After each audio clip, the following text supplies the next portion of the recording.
Hello, welcome to south Indian homely kitchen. இன்றைக்கி நம்ம ஒரு ஹெல்த்தியான ரெசிபி பார்க்க போகிறோம். பீட்ரூட் பச்சடி எப்படி செய்யலான்றதை பார்க்கலாம். இந்த ரெசிபி ரொம்ப ஈஸியாக செஞ்சிடலாம். குழந்தைகள்லேருந்து பெரியவங்க வரைக்கும் இந்த டிஷ்ஷை ரொம்ப விரும்பி சாப்பிடுவாங்க. இப்போ வாங்க வீடியோக்குள்ளே போகலாம். நான் இப்போது ஒரு மீடியம் சைஸ் பீட்ரூட் எடுத்திருக்கேன். அதை தோலெல்லாம் எடுத்து இந்த மாதிரி நம்ம கட் பண்ணி ஒரு மிக்ஸி ஜாரில் போட்டு நல்லா அரைச்சி எடுத்துக்கலாம்.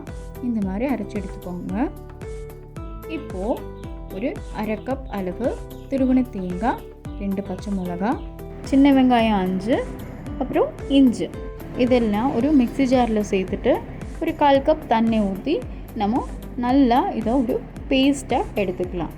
இந்த மாதிரி அரைச்சி நல்லா பேஸ்ட்டாக எடுத்துக்கோங்க. இப்போது ஒரு 250 ml நல்ல கட்டி தயிர் எடுத்து ஒரு 5 செகண்ட் நல்லா மிக்சியில் போட்டு பிளெண்ட் பண்ணி எடுத்துக்கலாம்.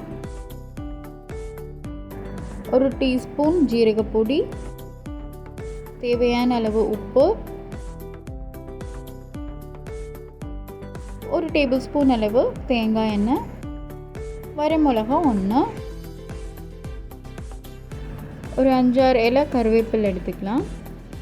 ஒரு அரை டீஸ்பூன் கடுகு எடுத்துக்கலாம். இப்போது நம்ம நல்லா அரைச்சி வச்ச இந்த பீட்ரூட்டை ஒரு பேனில் சேர்த்துக்கோங்க. சேர்த்ததுக்கப்புறமா ஒரு அரை டீஸ்பூன் அளவு உப்பு சேர்த்துட்டு நல்லா மீடியம் ஹீட்டில் வச்சு இதை ஒரு 30-40 செகண்ட் வரை நல்லா இதை வதக்கி எடுத்துக்கலாம். இதோடைய அந்த பச்சை வாசனை போகிற அளவு நம்ம வதக்கி எடுத்துட்டு இப்போது நம்ம ஒரு 2-3 நிமிஷம் வரைக்கும் இதை நல்லா மூடி போட்டு ஒரு மீடியம் ஹீட்டில் வச்சு நம்ம வேக வச்சு எடுத்துக்கலாம்.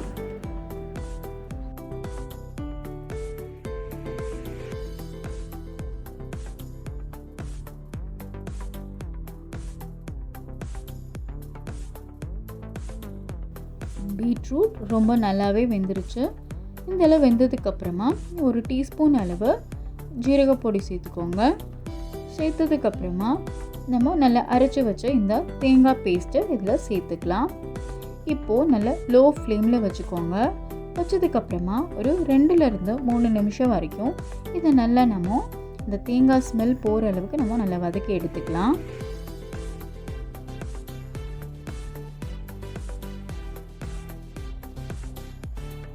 இந்தளவு நல்லா வதங்கினதும் நம்ம ஃப்ளேமை ஆஃப் பண்ணிடலாம்.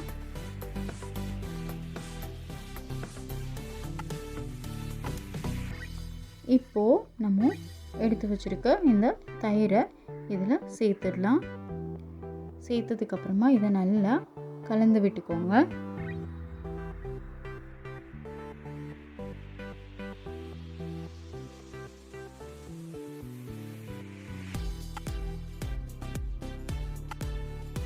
இப்போது மீடியம் ஹீட்டில் வச்சுட்டு ஒரு பேனில் ஒரு டேபிள் ஸ்பூன் அளவு தேங்காய் எண்ணெய் சேர்த்துட்டு இப்போது அரை டீஸ்பூன் அளவு கடுகு சேர்த்துக்கலாம்.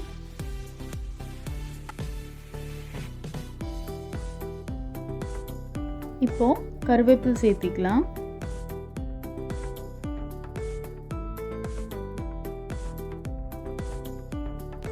இப்போது ஒரு வரமிளகாய் சேர்த்துக்கலாம். சேர்த்ததுக்கப்புறமா இதை நல்லா கிறிஸ்பி ஆகிற அளவுக்கு நம்ம வதக்கி எடுத்துக்கலாம். இந்த அளவு நல்லா வதங்கினதும் நம்ம இதை பீட்ரூட் பச்சடியில் இதை சேர்த்துக்கலாம். சேர்த்ததும் இதை நல்லா இதோட கலந்து விட்டுக்கோங்க. இப்போது நம்ம பீட்ரூட் பச்சடி ரொம்ப சூப்பராக ரெடி ஆயிடுச்சு.